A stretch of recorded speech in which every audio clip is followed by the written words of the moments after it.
Bismillah, alhamdulillah, wassalatu wassalamu ala rasulillah. Patepang deui dinten ieu dinten Sabtu kaping 25 Oktober 2025 masih dina suratun Nahli ayat ke 124 na. A'udzubillahi minasyaitonir rajim. Bismillahirrahmanirrahim.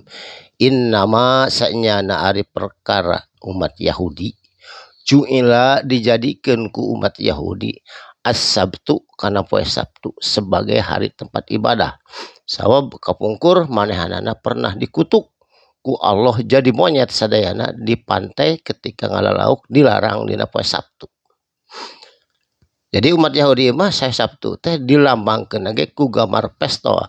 Contohna dina film James Bond Roger Moore anu 007 007 eta teh poe ka-7 nyaeta poe Sabtu. Jadi dilambangkeunana kumanehanana mah gambar pesta sabab poe anu paling dipikasieun dina poe Sabtu. Saterasna alalladzina ikhtalafu jeung ka jalma-jalma ikhtalafu anu berselisih fihi dina poe peribadahan. Jadi ari poenan Sabtu mah Yahudi ibadahna teh, ari poe Minggu mah umat Nasrani, ngan urang mah kalebet Kangjeng Nabi Ibrahim sami dinten Jumaah kasebatna Sayyidul Ayam. Sabab sami sareng Nabi Ibrahim oge dinten Jumaah Sayyidul Ayam nage. Wa inna sanyana ari Rabbaka pangeran anjeun layahkum tangtuna bakal ngahukuman bakal negaskeun bainahum di antara anjeun kabeh yaumul kiamah dina poe kiamah engke insyaallah fima tina naon perkara kanu anu bukti fihi dina eta poean ibadahna jalma-jalma kafir jeung jalma-jalma Yahudi Nasrani yakhtalifuna anu beda-beda anu diperselisihkeun. Jadi diperselisihkeun teh ari urang sareng Kangjeng Nabi Ibrahim Jumaah, ari Nasrani mah ari Yahudi mah Sabtu, ari Nasrani mah poe Ahad. Saterasna anu kudu nyeru anjeun umajak ka Kangjeng Nabi Muhammad ka umatna ila sabili ka jalan Allah. Kalebet urang kudu ngajak ka sesama ila sabili rabbika ka jalan pangeran anjeun tegasna jalan Allah bil hikmati kalayan hikmah kalayan lemah lembut henteu ngajak berintak wal mauizati kalayan nyandak pelajaran umajakna teh hasanatin bari lemah lembut ulah ngajak bari nyentak.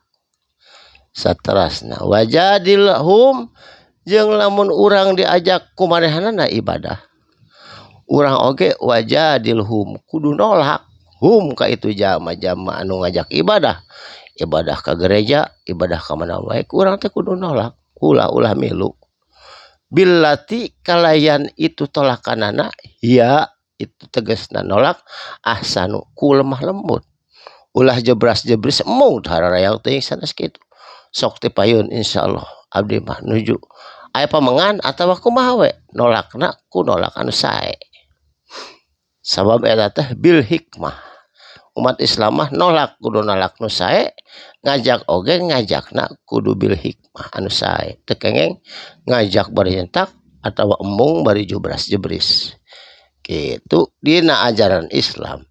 Inna rabbaka sanyana ari pangeran anjeun wa tegasna Gusti Allah a'lamu maha uning Allah bimandola kalayan jalma-jalma anu sasarkeun ku Allah al-sabilihi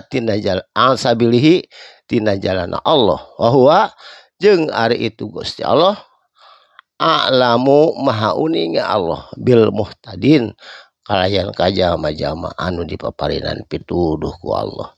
Allah mah maha uning mana anu bakal kengeng pituduh mana anu kengeng murkana Allah sadayana oge Allah mah maha uningnya mugia urang sadayana kalebet jami-jami anu bil muhtadina kengeng pituduh ti Allah Subhanahu wa taala kalebet reng-rengan bil muhtadin kalayan jama-jama anu kengeng pituduh ti Allah Subhanahu wa taala kalebetna agamana Nabi Ibrahim Nabi Ismail dugi ka Kangjeng Nabi Muhammad sallallahu alaihi wasallam. Barakallahu li wa lakum.